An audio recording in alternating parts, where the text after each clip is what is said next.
Bem-vindos à série Respostas Nada Óbvias.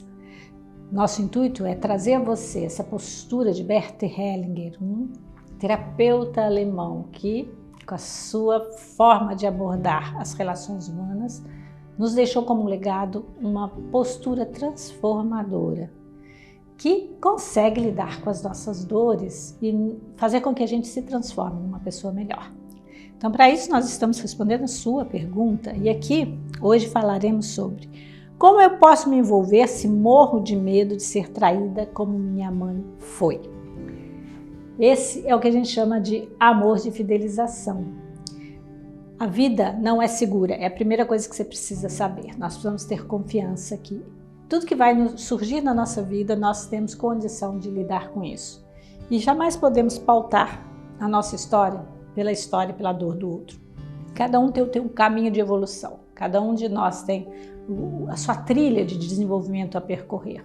Tua mãe não é diferente, ela teve a dela. Você não é diferente, terá a tua. Mas enquanto você está olhando para trás, para a história da tua mãe, você está perdendo o essencial, que é estar no presente para poder viver a sua própria história. Eu costumo dizer, eu gosto muito das palavras, e quando você fala como vou me envolver, na verdade, quem quer se envolver dificilmente quer se comprometer. Nós precisamos, para ter um bom relacionamento amoroso, nos comprometermos com uma pessoa que é totalmente estranha a nós. Muitas das dinâmicas de traição têm a ver com, e aqui eu não gosto de generalizar, por isso digo muitas das dinâmicas de traição têm a ver com a disponibilidade anímica do parceiro. Então, quando você diz que a tua mãe foi traída, e aqui eu digo traída muito entre aspas, onde teu pai teve relacionamentos extraconjugais e talvez isso possa ter contribuído para o afastamento deles, ou não. Muitas vezes esses relacionamentos extraconjugais fazem com que o casal crie uma possibilidade, uma oportunidade de olhar para quem está atuando no relacionamento deles e fortalecerem esse relacionamento e crescer em intimidade, isso também é possível. Mas, dentro da nossa experiência, a gente percebe que muitas vezes essas traições ou esses relacionamentos extraconjugais, segundo Bert Hellinger trazia, estão muito mais a serviço do cônjuge traído do que se pensa. Porque quando a pessoa não está disponível na alma para estar plenamente dentro do relacionamento, ela não vai perceber todas as necessidades de cuidado que um relacionamento exige. E com isso, muitas vezes, o parceiro, para manter-se no relacionamento, vai distrair-se fora. Volto a dizer, não generalize esse tipo de percepção, mas isso é muito mais frequente do que se mostra na nossa, às vezes, visão romântica do que é um relacionamento. E dentro dessa pergunta, se você está olhando para a dor da tua mãe, com certeza, querida, você não está disponível para um relacionamento. Você está olhando para trás, quando deveria olhar para frente. Tudo aquilo que aconteceu com nossos pais, com os nossos avós, com as pessoas queridas com as quais a gente convive, as pessoas da nossa própria relação e experiência, elas vêm para contribuir, para que você possa aprender com isso e não ficar presa a isso. Para que você possa desenvolver seu faro, sua percepção, sua audição, seus sentidos, para que você possa estar mais presente dentro da relação. E isso é muito importante você saber. Nós todos somos seres falíveis, não só as pessoas que traíram, você também.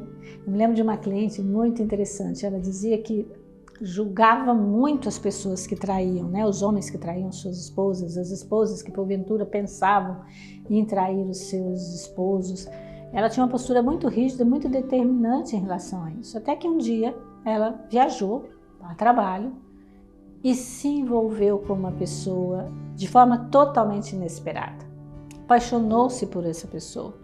E quando ela volta para o tratamento psicoterápico, ela diz: nunca mais eu vou julgar ninguém, porque agora eu sei que eu também, da mesma forma que essas pessoas, me vi numa situação em que eu não consegui evitar. Então, o que tem dentro de nós, o que tem no coração de cada um de nós, que faz com que a gente, às vezes, faça coisas que a gente jurou, de alguma forma, em alguma medida, não fazer. Claro que a gente procura, quando você tem um compromisso com uma pessoa, você ter uma relação de intimidade e de companheirismo para garantir essa fidelização. Mas por vezes isso não é possível por N razões. Agora, as crises no relacionamento estão sempre a serviço de convidar o casal para olhar para aquilo que é essencial e mudar o patamar de relação, fortalecerem-se, decidirem novamente um pelo outro, usar as questões que acontecem como possibilidades de crescimento, como possibilidades de autoconhecimento. Não é simplesmente aquela postura que às vezes, o que eu fiz de errado para que ele olhasse para o lado, como se fosse uma vítima.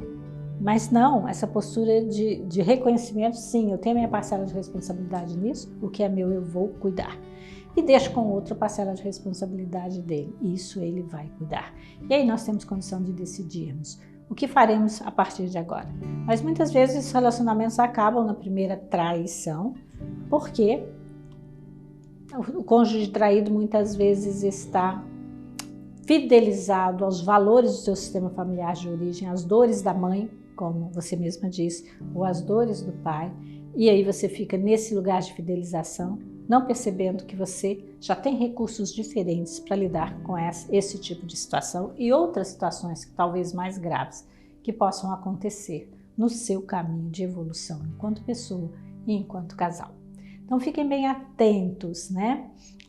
A forma de você estar na tua relação pessoal de maneira plena e com possibilidades de desenvolvimento passa pela aceitação do destino dos que vieram antes. No caso da tua mãe, que teve no relacionamento com teu pai um momento ou uma fase de dor. Olhar para ela com respeito, sabendo que ela é grande, como adulta, se uniu a esse homem que é o teu pai, que também é grande, como adulto, os dois resolvem as questões deles. Questão de pai e mãe, nós não, em hipótese alguma, interferimos. A palavra é interferir mesmo, que tudo que você vai fazer ali vai ferir, não só a eles quanto a você. Na verdade, o que é dos nossos pais, a gente deixa com eles de forma muito respeitosa. Somos muito pequenos para isso, vamos seguir o nosso próprio destino com total consciência de que podemos estar liberados na medida proporcional que respeitamos nossos pais com o destino deles. Então, sim, comece a olhar para frente se você quer um bom relacionamento, se você quer não só se envolver, mas se comprometer com alguém. E o comprometimento com alguém inicia-se com comprometimento com você mesma, tá bom? Então pense sobre isso, preste bastante atenção. E de hoje em diante, pare de olhar para trás. Use os recursos do aprendizado que essa situação te mostrou. Deixe com teus pais o que é deles e siga. Fez sentido para você esse tipo de conteúdo? Compartilhe com pessoas que estão vivendo uma experiência similar. Vai ser muito bacana, porque a gente faz aqui um trabalho totalmente direcionado para o seu bem-estar, para que você possa ampliar a tua percepção de coisas que às vezes são muito difíceis e que às vezes fazem com que você fique fixado e fechado numa só percepção. Então, se inscreva no nosso canal, a gente está sempre preparando coisas bem bacanas para você.